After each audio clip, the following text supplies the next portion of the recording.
It all started on what was supposed to be the happiest day of my life, our 5th anniversary. I'd planned a surprise for Mark, my husband. A romantic dinner, his favorite wine, the works. I came home early, excited to set everything up, but the surprise was on me.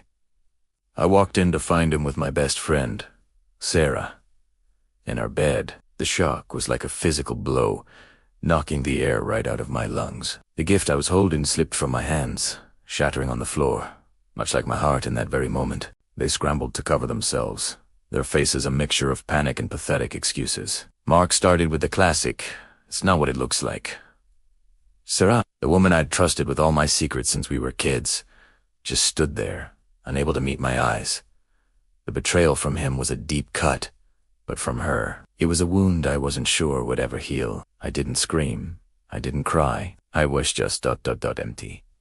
I turned around and walked out, leaving the pieces of my shattered life on the bedroom floor. That night, I stayed at a cheap motel, replaying the scene over and over. The next morning, I braced myself and went back home to pack my things. I expected remorse, apologies, anything.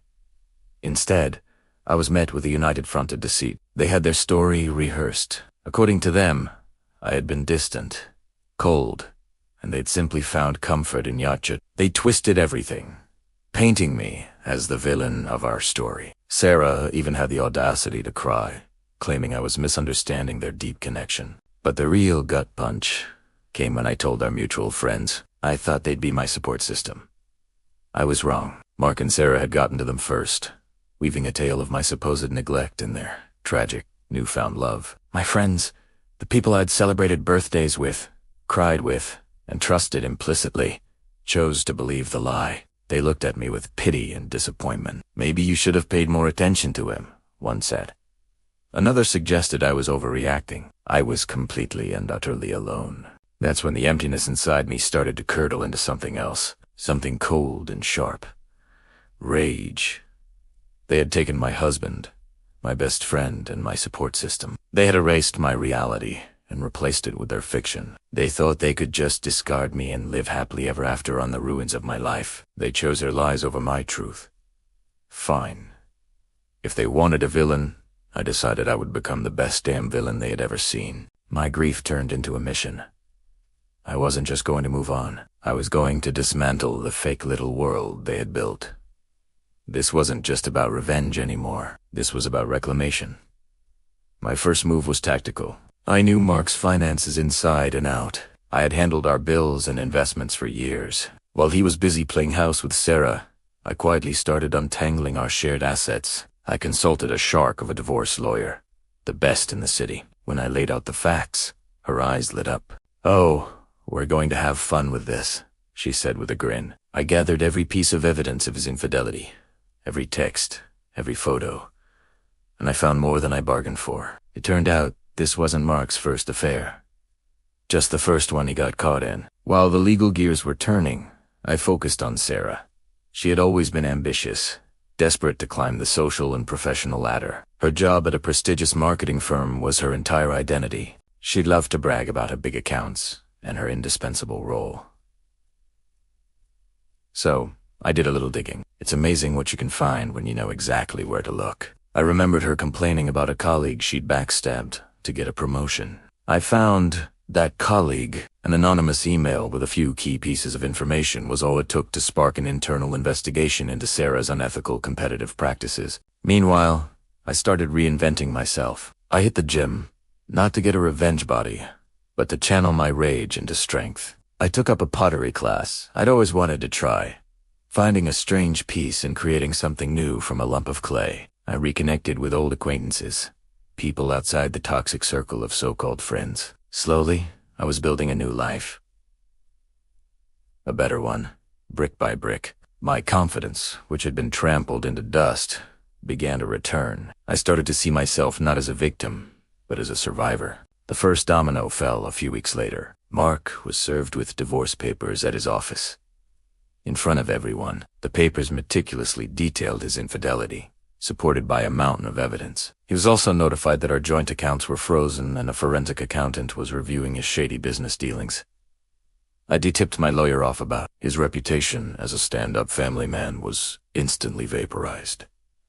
Panic set in. He called me, screaming, threatening. I just calmly replied, "You should have thought of that before you chose her," and hung up. Next was Sarah. The internal investigation at her firm concluded, and she was fired. Not just fired, but escorted out of the building with a box of her things, a scene she had once described with glee when it happened to someone else. The reason cited was a breach of company ethics. Her career, the thing she valued more than loyalty or friendship, was in tatters. The news spread like wildfire through our old friend group. The same friends who had judged me were now gossiping about her downfall. Then came the final act, the social implosion. I decided to host a moving-on party. I invited everyone, including our old mutual friends. Curiosity got the better of them, and they all showed up.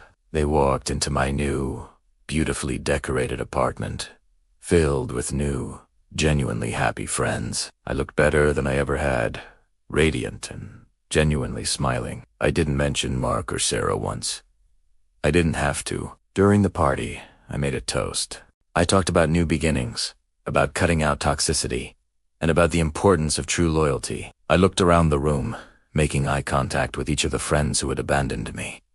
Their faces were a mixture of guilt and regret. They saw me thriving, happy, and surrounded by people who actually cared. They saw that the sad, pathetic woman they'd imagined was gone, replaced by someone strong and The aftermath was exactly as I had planned. Mark, facing financial ruin and a public shaming, became a pariah. His affair with Sarah, once a tragic romance, was now seen for what it was, a cheap, messy betrayal. Their relationship crumbled under the pressure, without the shared enemy of me to unite them. They turned on each other, blaming one another for the mess. Last I heard, they had a bitter breakup, and Mark had to sell the house we once shared to cover his legal fees and debts. Sarah struggled to find another job in her field. Her reputation was shot. She tried to apologize to me once, a desperate, rambling voicemail. I deleted it without a second thought. My old friends tried to crawl back, sending texts about how they missed me and made a mistake. I left them all unread. My life was full now. There was no room for them in it. Some might say what I did was harsh, that revenge is an empty victory, but they're wrong. It wasn't just about hurting them. It was about taking back my power. They tried to write my story, to cast me as the broken, lonely ex-wife. But I grabbed the pen and wrote my own ending. An ending where I am the hero. I became their nightmare, not by being a monster, but by refusing to be their victim. I built a life so good that their memory became nothing more than a footnote. And that, my friends, is the sweetest revenge of all. Thanks for listening to my story. If you've ever been through something similar, know that you have the strength to rewrite your own ending too. Don't forget to like and subscribe for more stories.